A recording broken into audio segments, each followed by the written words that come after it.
नमस्कार दोस्तों, जय जोहार। मैं रविशंकर यादव स्वागत करता हूं आप सभी का हमारे यूट्यूब चैनल पर। चलिए, हम लोग भारत की अर्थव्यवस्था पढ़ रहे हैं, अभी उस पर बात हो रही है। और भारत के अर्थव्यवस्था के अंतर्गत अभी जो टॉपिक पढ़ रहे हैं वो क्या है, हमारा बजट है ना। तो बजट के बारे में हम लोग बात कर रहे हैं। और बजट के अंतर्गत अपने को पढ़ना क्या क्या है, तो पढ़ना है कि बजट किसको बोलते हैं, क्या है बजट।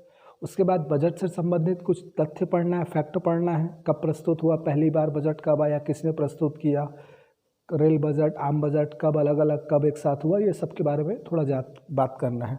उसके बाद बजट के निर्माण की प्रक्रिया पढ़ना है कि बजट का निर्माण होता कैसे है। उसके बाद पढ़ना है बजट का प्रस्तुतिकरण, ठीक है, बजट को प्रस्तुत कैसे किया जाता है, क्या क्या आंकड़े उसमें शामिल होते हैं। उसके बाद बजट का उपकरण देखना है। और लास्ट अपने को देखना है बजट के प्रकार। भारत में जो बजट होता है उसके कुछ प्रकार है, उसको भी देखना है, ठीक। तो लास्ट वीडियो में मैंने आपको क्या है, इससे संबंधित तथ्य, बजट निर्माण की प्रक्रिया और बजट का प्रस्तुतिकरण, इन 4 सब टॉपिक पे अपन बात कर चुके हैं, हमने बता दिया आप लोगों को, ठीक है। आज हम आपको समझाएंगे कि भाई ये उपकरण क्या है बजट का और इसमें होता क्या है, ठीक है। इसकी बात करेंगे आज अपन लोग। चलिए देखते हैं क्या होता है। अब हम बात करें यदि बजट के उपकरणों की, तो बजट का जो उपकरण होता है ये होता क्या है। तो बजट का उपकरण इन द सेंस, देखो मैं क्या बोला हूँ, बजट की परिभाषा में सरकार की आय और व्यय का वार्षिक वित्तीय विवरण है। मीन्स सरकार का क्या है, एक तरफ आय हो रहा है और सरकार का क्या हो रहा है, दूसरी तरफ व्यय हो रहा है, पैसा। तो ये जो सरकार का आय और व्यय है ये दो प्रकार का होता है प्रकृति के आधार पर, ठीक है। कितने प्रकार का होता है, 2 प्रकार का। एक को बोल दिया जाता है क्या, राजस्व आय, क्या, राजस्व आय। और दूसरे को बोला जाता है क्या, पूंजीगत आय। क्या बोल दिया जाता है, पूंजीगत आय। इसी प्रकार अगर व्यय की बात करें तो ये भी 2 प्रकार का होता है, सेम वर्ड, क्या, राजस्व व्यय और क्या, पूंजीगत व्यय। पूंजीगत व्यय मीन्स क्या, रेवेन्यू, रिसिप्ट, रेवेन्यू।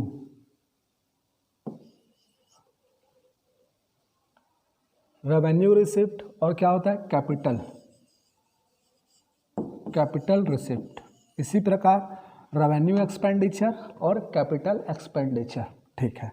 तो रेवेन्यू और कैपिटल या राजस्व और पूंजीगत। तो राजस्व आय क्या होता है, पूंजीगत आय क्या होता है, राजस्व व्यय क्या होता है और पूंजीगत व्यय क्या होता है, इस चीज़ को अपने को समझना है। यही बजट का उपकरण है। मीन्स क्या, अगर बजट के उपकरण की अगर मैं बात करूं तो सिंपल से वर्ड में हम क्या लिख सकते हैं कि 4 वर्ड आ रहा है बजट के उपकरण में। क्या क्या आ रहा है, एक आ रहा है आपका क्या, राजस्व आय,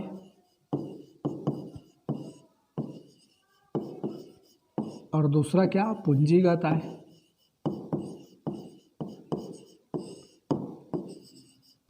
इसी प्रकार अगर व्यय की बात करें तो राजस्व व्यय और क्या, पूंजीगत व्यय। अब अपने को समझना है कि सरकार को जितना भी प्राप्ति हो रहा है, सरकार के आय के जितने भी साधन हैं, वो सभी साधनों में से, मान लो सरकार के आय के 50 साधन हैं, तो उन 50 साधन में से कौन कौन से साधन हैं जो राजस्व आय की श्रेणी में आएंगे और कौन कौन से साधन हैं जो पूंजीगत आय की श्रेणी में आएंगे। इसी प्रकार सरकार जितना भी खर्च कर रही है पैसा, है ना, किसी भी मद में जितना भी खर्च कर रही है, उन सभी खर्चों में से कुछ खर्चे जो होंगे वो राजस्व व्यय में शामिल हो जाते हैं और कुछ खर्चे पूंजीगत व्यय में शामिल हो जाते हैं। अब इसी को अपने को समझना है कि ये होता क्या है और कौन कौन से व्यय इसमें शामिल होते हैं।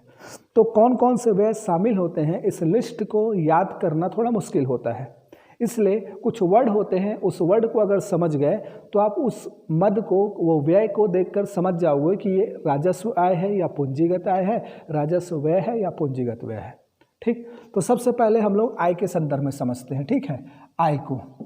तो देखो आय में मैं यहाँ लिख रहा हूँ, एक लिख रहा हूँ क्या, सरकार के संपत्ति में कमी और देयता में वृद्धि,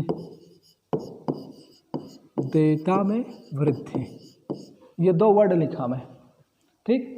संपत्ति में कमी और देयता में वृद्धि, इसी दोनों से क्लियर होगा कि कौन सा राजस्व आय है और कौन सा पूंजीगत आय है, ठीक है। मैं क्या बोल रहा हूँ, यदि सरकार के वो समस्त आय जिससे ना ही सरकार के संपत्ति में कमी होती है और ना ही सरकार के देयता में वृद्धि होती है, समझना इस बात को। देयता मीन्स क्या होता है, ये देयता जो शब्द है इसका मतलब समझो आप बर्डन, सरकार के ऊपर जो देयता है, उत्तरदायित्व है, बर्डन है। जैसे कि सरकार ने ऋण ले लिया, सरकार ने यदि ऋण ले लिया IMF से, तो वो सरकार के ऊपर क्या हो गया है, देयता उत्पन्न कर दी, लाइबिलिटी बोला जाता है इसको, देयता इंग्लिश में क्या, लाइबिलिटी, ठीक है।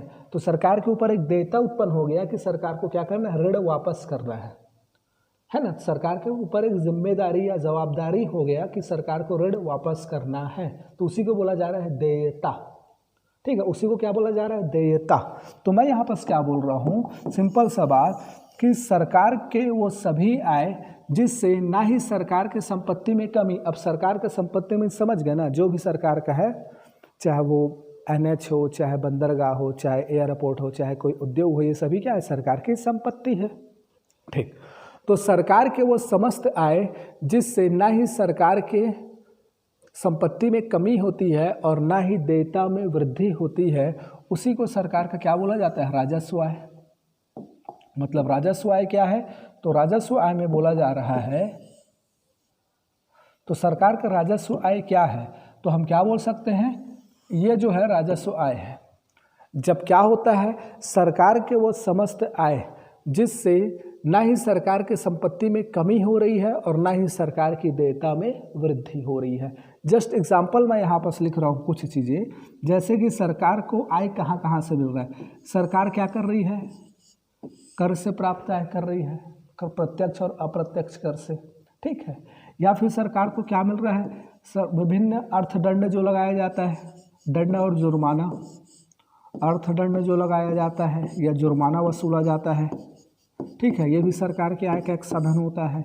या फिर सरकार क्या कर रही है, इसके अलावा कोई शुल्क वसूली कर रही है, फी वसूली कर रही है किसी सेवाओं पर, या फिर सरकार क्या कर रही है, कहीं से क्या कर रही है, ऋण ले रही है, या सरकार को कहीं से क्या मिल रहा है, अनुदान मिल रहा है, कोई ट्रस्ट या कोई चैरिटी ने क्या किया, सरकार को अनुदान दे दिया, लो भाई अपने देश में क्या करो, कुपोषण को दूर करो, ठीक है। या फिर सरकार को क्या कर रही है, सरकार को आय और क्या हो सकता है, सरकार ने अपना क्या कर दी, किसी उद्योग का निजीकरण कर दी या उद्योग का विनिवेश कर दी। तो क्या बोला जा रहा हूँ मैं, उद्योग का क्या कर दी, निजीकरण कर दी, ठीक है जी। तो निजीकरण कर रही है, ये भी एक आय का साधन हो जाता है। या विनिवेश, विनिवेश में पढ़ा चुका हूँ, आप देख सकते हो प्लेलिस्ट में जाके। तो क्या कर दी, निजीकरण, या फिर क्या कर रही है, विनिवेश कर रही है किसी उद्योग का, है ना। तो इन सभी जरिए से या सरकार को आय क्या हो रहा है भाई, सरकार का जो क्या बोलते हैं उद्योग है, PSU है, उससे लाभ मिल रहा है सरकार को, PSU से लाभ मिल रहा है। मतलब ये कि ये सभी जो क्या है, सरकार के आय के साधन है एक तरफ से देखा जाए तो इन समस्त आय में मैं क्या बोल रहा हूँ, राजस्व आय मीन्स क्या, सरकार के वो सभी आय जिससे सरकार की संपत्ति में ना ही कमी होती है और ना ही सरकार की देयता में क्या होती है, वृद्धि होती है। मीन्स अब यहाँ पर समझो, अगर सरकार ऋण ले रही है, अगर ऋण ले रही है तो सरकार के देयता में क्या हो गई, वृद्धि हो गई, ठीक है। तो देयता में क्या हो गया, वृद्धि, और मैं बोला हूँ नहीं हो रहा है, तो फिर ये इसमें शामिल नहीं होगा, ठीक। यदि मैं बोल रहा हूँ क्या, सरकार का कर से प्राप्त आय, तो कर से जो प्राप्त आय हो रहा है, तो कर में देखो, कर से क्या हो रहा है, क्या सरकार के संपत्ति में कमी आ रही है, नहीं आ रही है। क्या सरकार की देयता में कमी वृद्धि हो रही है, नहीं हो रही है। तो ये कर किस में चले जाएगा, राजस्व आय में। अर्थदंड जुर्माना से प्राप्त आय, क्या इससे, इस आय से सरकार की संपत्ति में कमी हो रही है, नहीं हो रही है। या देयता में वृद्धि हो रही है, नहीं हो रही है, तो ये भी क्या कहलाएगा, राजस्व आय। लेकिन इसी को अगर मैं बोल दूँ उद्योग का विनिवेश, कोई सरकार का मान लो एनटीपीसी है, बोल रही है सरकार इस एनटीपीसी का मैं 100% जो शेयर है सरकार का, इसमें से मैं 40% बेच रहा हूँ, तो 40% बेच दी सरकार, तो सरकार का जो संपत्ति था 100% उसमें कमी आ गई, तो कमी आ गई मीन्स क्या, सरकार के संपत्ति में क्या आई, कमी आई, तो कमी आ गई तो ये राजस्व आय नहीं कहलाएगा। समझ में आ रहा है? मीन्स वह सभी आय जिससे ना ही सरकार की संपत्ति में कमी होती है और ना ही देयता में वृद्धि होती है, उन सभी को क्या बोला जाता है, राजस्व आय कहा जाता है। यह किसी भी सरकार का शुद्ध आय होता है, शुद्ध आय होता है, और किसी भी सरकार के लिए अधिक से अधिक राजस्व आय का प्राप्त होना उस सरकार के सुदृढ़ राजकोषीय नीति को प्रदर्शित करता है, मतलब बेहतर स्थिति को प्रदर्शित करता है। यदि किसी सरकार का राजस्व आय अधिक है तो वह उस सरकार के लिए क्या होता है, बेहतर होता है। तो इसी चीज़ को यदि आप डेफिनेशन में लिखना चाहे राजस्व आय, तो मैं बोल रहा हूँ एक लाइन उसको लिख लेंगे, क्या बोलेंगे, सरकार के वह समस्त आय जिससे ना ही सरकार की संपत्ति में कमी होती है और ना ही उनके देयता में वृद्धि होती है, सरकार का राजस्व आय कहलाता है। किसी भी सरकार के लिए राजस्व आय का बढ़ना बेहतर माना जाता है और यह सरकार के सुदृढ़ राजकोषीय नीति को प्रदर्शित करता है। ठीक, उसके बाद क्या, इसके अंतर्गत निम्नलिखित आय शामिल होते हैं। तो कौन कौन से आय शामिल हो रहे हैं, जो क्या है, राजस्व आय है। तो प्रत्यक्ष एवं अप्रत्यक्ष कर से प्राप्त आय, इसको आपको याद रखना है। ठीक है, प्रत्यक्ष और अप्रत्यक्ष कर से प्राप्त आय। और क्या बोल देंगे हम, तो बोल देंगे विभिन्न सेवा शुल्कों से प्राप्त है, सेवा पर लगाए गए शुल्क से प्राप्त है, लगाए गए शुल्कों से प्राप्त है। ठीक है जी। उसके बाद और क्या बोला जा रहा है, तो और किसको रख सकते हैं, अर्थदंड और जुर्माने से प्राप्त है, अर्थदंड और जुर्माना से प्राप्त है।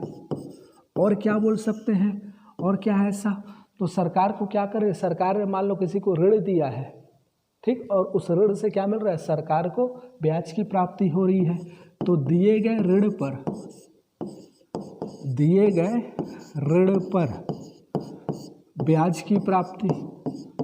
अब सरकार ने क्या किया है, बांग्लादेश को मान लो ऋण दिया है, तो उस ऋण से क्या मिल रहा है, ब्याज की प्राप्ति। तो वो किस में आ जा रहा है आपका, ये भी कहला रहा है। या फिर किसी अंतर्राष्ट्रीय संस्था से, अंतर्राष्ट्रीय संस्था से प्राप्त, अंतर्राष्ट्रीय संस्था से प्राप्त अनुदान।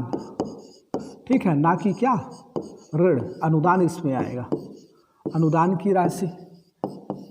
अभी अंतर्राष्ट्रीय लिखा हो, राष्ट्रीय भी हो सकता है ना। मान लो जैसे अभी कोरोना काल था, तो टाटा जी ने, अंबानी जी ने या अडानी जी ने, बहुत लोग थे, है ना, जिन लोग क्या कर रहे थे, दान दे रहे थे, अनुदान दे रहे थे, वो सब भी क्या होता है, राजस्व आय में शामिल होता है। या फिर हम क्या बोल सकते हैं जी, और क्या बोल सकते हैं, तो PSU, सार्वजनिक लोक उपक्रम से लाभ की प्राप्ति, से लाभ के रूप में प्राप्त है, PSU से लाभ के रूप में प्राप्त आय, लाभ के रूप में प्राप्त आय। ठीक है, तो ये जितने आय हो रहे हैं, ये सभी आय क्या हैं, आपके सरकार के राजस्व आय है, क्योंकि इन सभी आय में क्या हो रहा है, ना ही सरकार की संपत्ति में कमी हो रही है और ना ही सरकार की देयता में वृद्धि हो रही है। इसी को क्या बोला जाता है, सरकार का राजस्व आय, या किसी भी सरकार का शुद्ध इनकम होता है। और ये जितना ज़्यादा होगा उतना ही उस सरकार के लिए क्या होता है, बेहतर होता है, और उस सरकार की राजकोषीय नीति सुदृढ़ होती है, उतना बेहतर होते जाता है राजकोषीय रूप से वो गवर्नमेंट, अगर ये ज़्यादा है तो। ठीक, दूसरी तरफ अब क्या आता है, पूंजीगत आय।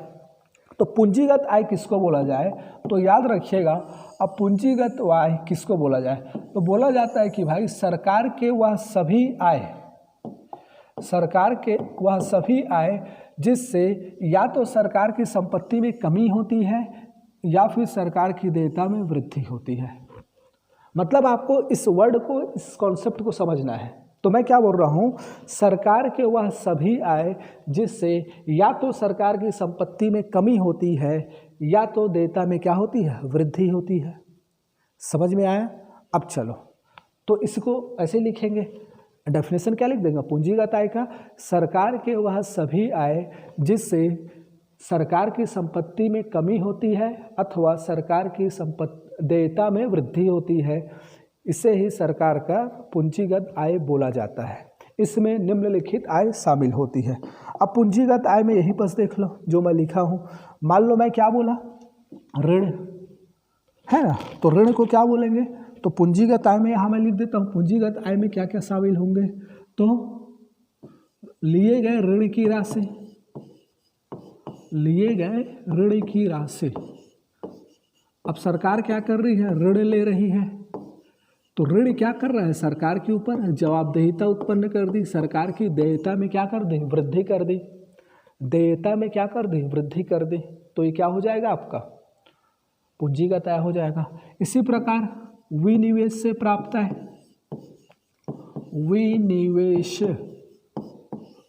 विनिवेश से प्राप्त आय, मैं बताया आपको एनटीपीसी का 40% शेयर क्या बोल रही है सरकार, मैं बेचूंगा, तो 40% शेयर बेची तो उसके बदले में सरकार को क्या मिला, पैसा मिला।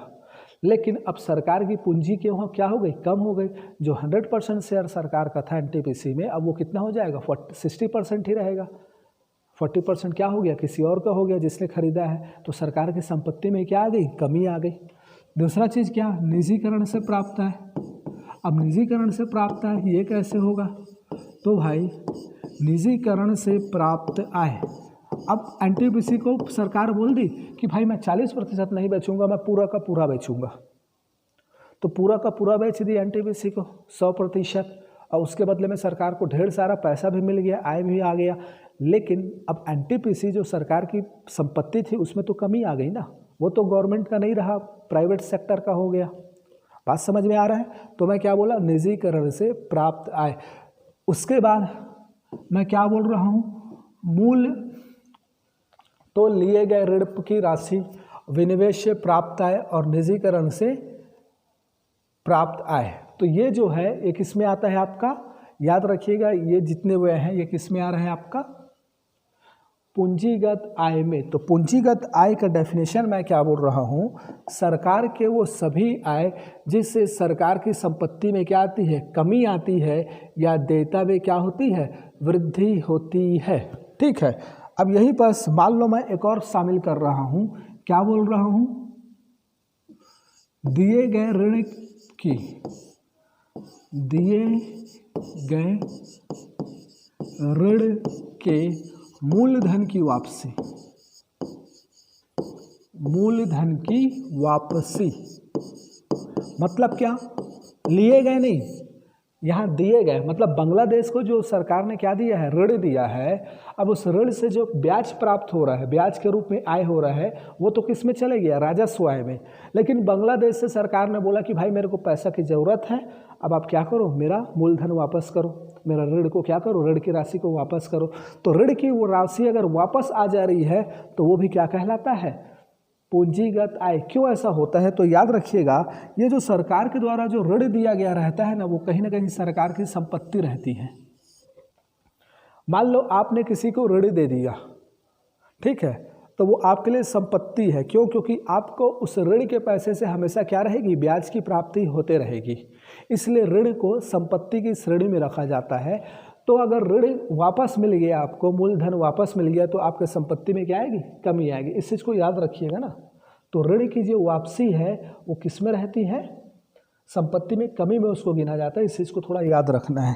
तो ये इस तरह से हमने देखा कि ये क्या हो गया, ये चार चीज़ जो मैं बताया वो किस में आ गया, आपका सरकार का पूंजीगत आय। एक बार फटाक से मैं बोल रहा हूँ, फिर से एक बार, क्या मैं बोला, राजस्व आय क्या, सरकार के वह सभी आय जिससे या तो सरकार की संपत्ति में कमी होती है या देयता में क्या होती है, वृद्धि होती है।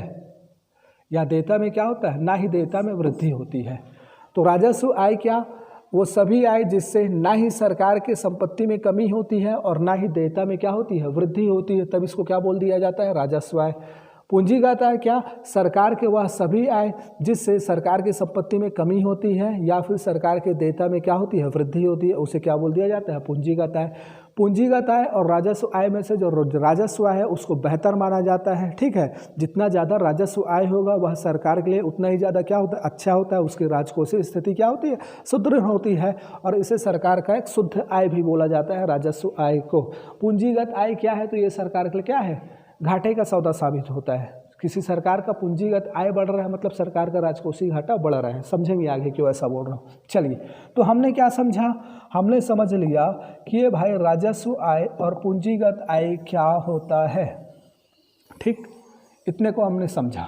चलिए, अब हम बात करते हैं किसकी, हम बात करते हैं अब राजस्व व्यय और पूंजीगत व्यय की।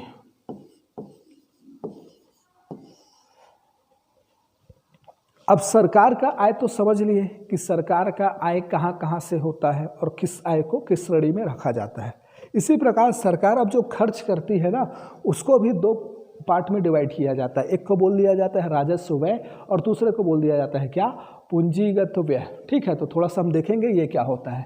तो याद रखिएगा, अब यहाँ पर फिर वह वर्ड लिख रहा हूँ,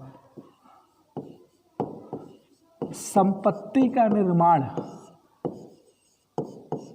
संपत्ति का निर्माण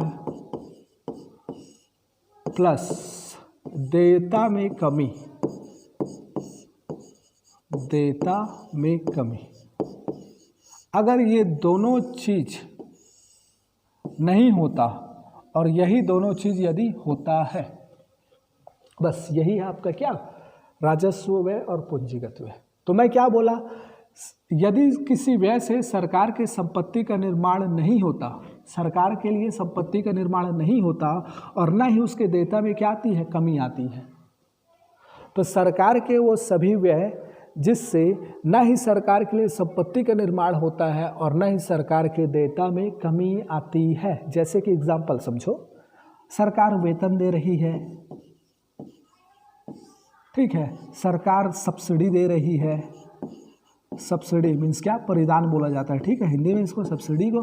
सरकार क्या दे रही है, छात्रवृत्ति दे रही है। सरकार क्या कर रही है, पेंशन दे रही है। सरकार क्या कर रही है, विभिन्न कल्याणकारी योजना चला रही है। ठीक है, कल्याणकारी योजना चला रही है। और क्या कर रही है सरकार, तो सरकार क्या कर रही है, ब्याज पटा रही है। पूंजी के रख रखाव के लिए सरकार क्या कर रही है, खर्च कर रही है। बात समझ रहे हो जी, पूंजी के रख रखाव के लिए क्या कर रही है, खर्च कर रही है। तो ये सभी जो आपको दिख रहे हैं, है ना, इन्हीं को बोला जा रहा है क्या, सरकार का राजस्व व्यय, उपभोग व्यय के नाम से भी जाना जाता है इसको। क्यों, क्योंकि ये सरकार का दैनिक खर्च होता है, सरकार को करना ही पड़ता है इसको। ठीक है, तो सरकार के, अब डेफिनेशन इसका क्या लिखेंगे, तो सिंपल सी बात यही लिख देंगे क्या, राजस्व व्यय सरकार का वह सभी व्यय जिससे ना ही सरकार के लिए सरकार का संपत्ति का निर्माण होता है, या ऐसे लिख देंगे, सरकार का वह सभी व्यय जिससे न ही सरकार के लिए संपत्ति का निर्माण होता है और न ही सरकार के देयता में कमी आती है। ठीक है, उन सभी को क्या बोल दिया जाता है, सरकार का राजस्व व्यय बोला जाता है। इसे उपभोग व्यय के नाम से भी जाना जाता है। क्योंकि यह सरकार के दैनिक क्रियाकलापों के लिए आवश्यक होते हैं। इन खर्चों को सरकार इनकार नहीं कर सकती, सरकार को करना ही पड़ेगा ये खर्च, इसलिए इसे उपभोग व्यय बोला जाता है। ठीक है, तो याद रखिएगा, इसे उपभोग व्यय भी बोला जाता है क्योंकि सरकार इस खर्चे को इग्नोर नहीं कर सकती, टाल नहीं सकती। बात क्लियर हो रहा है। अब देखो, वेतन, क्या भाई संपत्ति का निर्माण हो रहा है, नहीं हो रहा है। क्या देयता में कमी आ रही है, नहीं आ रही है। सब्सिडी प्रदान कर रहे हैं सरकार के लिए, संपत्ति का निर्माण हो रहा है क्या, नहीं हो रहा है। तो याद रखिएगा, चाहे पूंजी का रख रखाव पर व्यय हो, मेंटेनेंस कॉस्ट हो, ठीक है, या कल्याणकारी योजनाओं पे, या पेंशन हो, या फिर क्या हो, ब्याज हो, छात्रवृत्ति हो, तो आप इसको लिख लीजिएगा कि इसके अंतर्गत निम्नलिखित व्यय शामिल होते हैं। क्या, वेतन, भत्ते, पेंशन इत्यादि पर व्यय। एक लाइन में इसको लिख लीजिएगा क्या, वेतन, भत्ते, पेंशन इत्यादि पर व्यय। दूसरा लिख लीजिएगा सब्सिडी, छात्रवृत्ति इत्यादि पर व्यय। तीसरा लिख लीजिएगा पूंजी के रख रखाव पर व्यय। चौथा लिख लीजिएगा विभिन्न जन कल्याणकारी योजनाओं पर व्यय। पांचवा लिख लीजिएगा लिए गए ऋण पर ब्याज की अदायगी, जो ब्याज पटा रही है सरकार वह व्यय। तो यह सभी व्यय क्या कहलाते हैं? सरकार के राजस्व व्यय, जिसे उपभोग व्यय के नाम से भी जाना जाता है। ठीक। दूसरा चीज क्या? अब पूंजीगत व्यय। तो पूंजीगत व्यय में मैं क्या बोला, ये दोनों चीज हो रहा है। तो सरकार के वो सभी व्यय जिससे या तो सरकार की संपत्ति का निर्माण होगा, ठीक है, सरकार के क्या होगा, सॉरी, क्या मैं बोला, या तो सरकार का क्या होगा, संपत्ति का निर्माण होगा, या फिर सरकार के देयता में क्या होगी, कमी आएगी। तो इसके अंतर्गत कौन कौन सा व्यय, इसका डेफिनेशन वैसे लिख लो जो मैं बोल रहा हूँ। सरकार के वह सभी व्यय जिससे या तो सरकार के संपत्ति का निर्माण होता है या फिर सरकार की देयता में कमी आती है।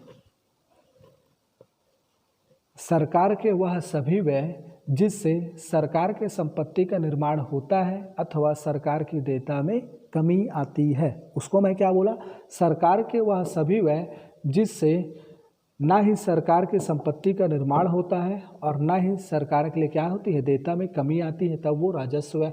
पूंजीगत व्यय मैं क्या बोल रहा हूँ, सरकार के वह सभी व्यय जिससे सरकार की संपत्ति का निर्माण होता है अथवा सरकार की देयता में कमी आती है ना। ठीक, समझ में आया। इसी को ना एक दूसरा वर्ड भी इस्तेमाल कर दिया जाता है, इसको क्या बोल दिया जाता है, गैर विकासात्मक व्यय। गैर विकासात्मक व्यय, और इसको क्या बोल दिया जाता है, विकासात्मक व्यय। इसको पूंजीगत व्यय को। तो याद रखिएगा, एक और वर्ड इस्तेमाल किया जाता है, विकासात्मक व्यय। चलिए ठीक।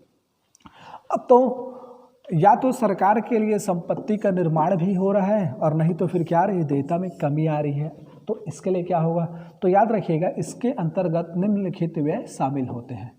तो इसके अंतर्गत क्या क्या व्यय मैं बोल दूंगा, सामाजिक आधारभूत ढांचा का निर्माण,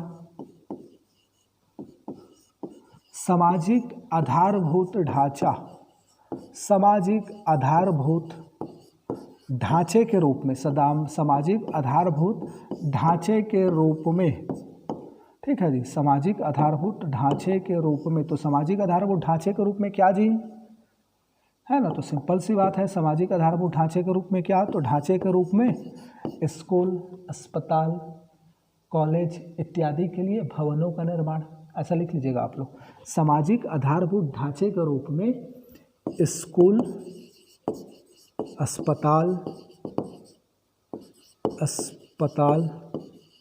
कॉलेज इत्यादि के लिए भवनों का निर्माण।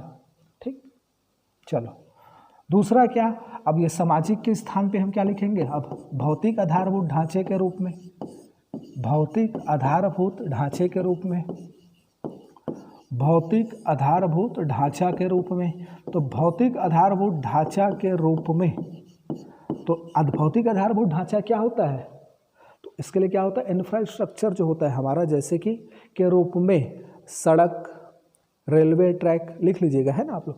भौतिक आधारभूत ढांचा के रूप में सड़क, रेलवे ट्रैक, बंदरगाह, एयरपोर्ट, बांध इत्यादि का निर्माण। ठीक, तो ये सभी क्या होती है, सरकार के लिए संपत्ति बन जाती है, चाहे वो बांध का निर्माण करे, चाहे वो सड़क का निर्माण करे, चाहे वो क्या करे, रेलवे ट्रैक का निर्माण करे। तो ये सब क्या है, भौतिक आधारभूत ढांचा है। और आधारभूत ढांचा क्या होता है, जो उत्पादन और पुनरुत्पादन की प्रक्रिया में अपनी क्या करते हैं, सहायता प्रदान करते हैं, उसको बढ़ाते हैं, उसी को क्या बोला जाता है, आधारभूत ढांचा। दो प्रकार में बांट दिया जाता है, सामाजिक और भौतिक आधारभूत ढांचा। तो सामाजिक आधारभूत ढांचा का पर जो व्यय हो रहा है या फिर भौतिक आधारभूत ढांचे के रूप में जो व्यय हो रहा है, वो सभी किस में आता है, पूंजीगत व्यय में।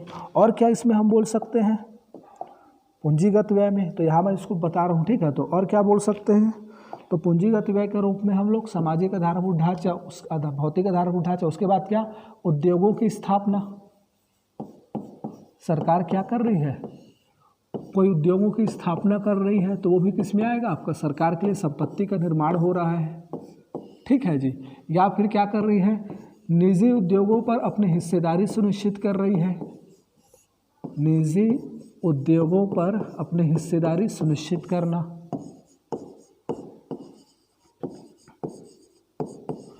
अपनी हिस्सेदारी सुनिश्चित करना, या फिर क्या बोला जाएगा, और क्या बोल सकते हैं, तो और बोल सकते हैं हम क्या, निजी उद्योगों को पूर्णतः खरीद लेना। हिस्सेदारी सुनिश्चित करना अलग है, ये एक ही में भी बोल सकते हो, निजी उद्योगों को पूर्ण रूप से खरीद लेना, पूर्ण रूप से खरीद लेना, पूर्ण रूप से खरीदना। तो चाहे वो सामाजिक आधारभूत ढांचा पर व्यय हो, चाहे भौतिक आधारभूत ढांचा पर व्यय हो, चाहे उद्योगों की स्थापना करे या निजी उद्योगों की कुछ हिस्सेदारी खरीद ले या निजी उद्योगों को पूर्णतः खरीद ले, ये सभी क्या होता है, सरकार का क्या होता है, राजस्व पूंजीगत व्यय होता है। अब पूंजीगत व्यय क्यों, क्योंकि इन सभी से क्या हो रहा है, संपत्ति का निर्माण हो रहा है। लेकिन मैं बोला संपत्ति का या तो निर्माण होता हो या देयता में क्या आती हो, कमी आती हो। तो याद रखिएगा, लिए गए ऋण पर मूलधन की वापसी, ये भी आता है इसमें, लिए गए ऋण पर मूलधन की वापसी, मूलधन की वापसी। तो इससे क्या हो रहा है, सरकार की देयता में क्या आ रही है, कमी आ रही है। जैसे कि मान लो सरकार ने IMF से ऋण लिया है और यह ऋण की राशि परसेंट में 100% थी। सरकार ने क्या बोल दिया कि भाई एक काम करो, 30% इसका मूलधन वापस कर दो। तो 30% क्या कर दिया, ऋण पर मूलधन वापस कर दिया या पूरा कर दिया। तो सरकार पहले 30% ही मानो, तो सरकार के ऊपर जो 100% देयता था उसमें क्या आ गई, अब कमी आ गई। अब वो कितना बचेगा, 70%। तो देयता में क्या हो गई, कमी हो गई। तो या तो संपत्ति का निर्माण हो या देयता में क्या हो, कमी हो, तब उसको क्या बोल दिया जाता है, पूंजीगत व्यय। तो याद रखिएगा, मतलब ये लिस्ट तो ठीक है, अगर याद रहा तो ठीक है, अगर नहीं रहा तो ये कॉन्सेप्ट को आपको याद रखना पड़ेगा। क्या, या तो क्या हो, संपत्ति का निर्माण हो या फिर देयता में कमी आए, तब वो क्या, पूंजीगत व्यय। या तो संपत्ति का निर्माण नहीं हो रहा है और ना ही क्या रहे, देयता में कमी हो रही है, तब वो क्या, राजस्व व्यय। ठीक है, तो ये सबको थोड़ा सा माइंड में रखना पड़ेगा। तो ये आपका क्या हो गया, पूंजीगत और राजस्व व्यय। ठीक है, एक चीज़ इसमें और लिखेंगे हम, मैं बता रहा हूँ किसमें,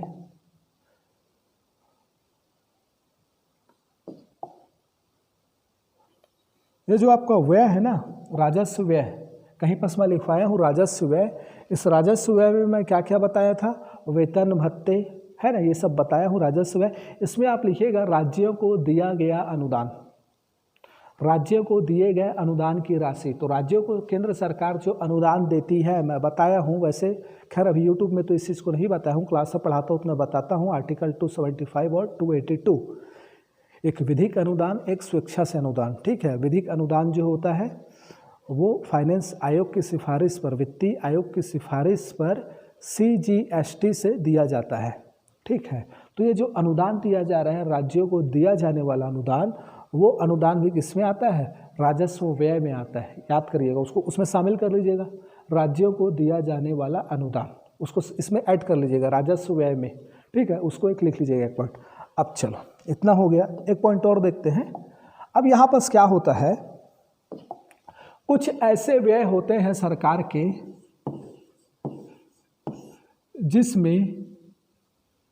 जिसमें राजस्व व्यय और पूंजीगत व्यय दोनों शामिल होते हैं। राजस्व व्यय भी शामिल होता है और पूंजीगत व्यय भी शामिल होता है। तो थोड़ा सा इसको लिखिएगा, है ना, दोनों शामिल होता है। जैसे कि सरकार का कुछ व्यय, जैसे कि रक्षा पर व्यय, तो रक्षा पर व्यय कर रहा है, तो राजस्व व्यय इसमें क्या है, जो क्या कर रहा है, वेतन और पेंशन प्रदान कर रहा है, वेतन, पेंशन और मशीनों के रख रखाव पर जो व्यय हो रहा है। तो याद रखिएगा, मेंटेनेंस जो खर्च होता है वो भी किसमें आता है, राजस्व में। मशीनों के रख रखाव पर व्यय, इसके मशीनों के, तो मशीनों के रख रखाव पर जो व्यय होता है, और वेतन पेंशन, ये रक्षा क्षेत्र क्या हो जाता है, राजस्व है। तो दूसरी ओर जो हथियारों की खरीदी होती है, हथियार या रक्षा उपकरणों की जो खरीदी होती है, ये क्या हो जाता है आपका, कौन सा व्यय हो जाता है, पूंजीगत व्यय हो जाता है। क्यों? क्योंकि ये सरकार के लिए क्या होता है, पूंजी होती है। सरकार ने क्या किया, फाइटर प्लेन खरीद लिया, सरकार ने क्या किया, टैंक खरीदा, तो है तो ये डिफेंस सेक्टर का व्यय, लेकिन इसमें राजस्व व्यय भी शामिल है और पूंजीगत व्यय भी शामिल है। ठीक है, ऐसी अगर मैं बोलूँ राज्यों को दिया जाने वाला अनुदान, राज्यों को दिया जाने वाला अनुदान, जो मैं अभी ऐड करवाया, दिया जाने वाला अनुदान की राशि, तो ये जो अनुदान की राशि है इसमें ना अब राज्य भाई क्या करते हैं, राजस्व व्यय भी करते हैं, तो इसमें से वह पोर्शन जिससे संपत्ति का निर्माण नहीं हो रहा है राजस्व व्यय कहलाता है। और इस राशि से जिससे क्या कर रही है राज्य सरकार, कहीं पर सड़क बना दे रही है, कहीं पर भवन बना रही है, कहीं पर पुल का निर्माण कर रही है, कहीं पर छोटा कोई उद्योग लगा दी, तो ये सभी क्या हो जाएगा, पूंजीगत व्यय। तो याद रखिएगा, राज्यों को दिए गए अनुदान की वह राशि जिससे राज्य सरकार पूंजी का निर्माण करती है वह पूंजीगत व्यय कहलाता है, और जिसको सरकार राजस्व व्यय के रूप में खर्च करती है वो राजस्व व्यय कहलाता है। तो इसको भी दो पार्ट में, जैसे कि राजस्व व्यय में सरकार क्या कर रही है, जो पैसा मिला उसमें से कहीं पर क्या कर दी, छात्रवृत्ति पेंशन योजना चला दी, कहीं पर क्या कर रही है, किसानों को कुछ सब्सिडी में कुछ दे रही है, पैसा प्रदान कर रही है, या फिर है ना, तो वो सभी क्या हो जाएगा, राजस्व व्यय में शामिल हो जाएगा। लेकिन दूसरी तरफ उसी से राज्य सरकार क्या की, एक भवन का निर्माण कर दी, किसी गांव में दो शहरों को जोड़ने के लिए क्या कर दी, सड़क का निर्माण कर दी, कहीं पर कोई छोटा शक्कर का कारखाना लगा दी, तो वो सब क्या हो जाएगा, उसे अनुदान की ही राशि है, लेकिन अनुदान की राशि में वो क्या कहलाएगा, पूंजीगत व्यय। तो याद रखिएगा, ठीक है। तो ये फाइनली आपका बजट का उपकरण हुआ, ठीक है।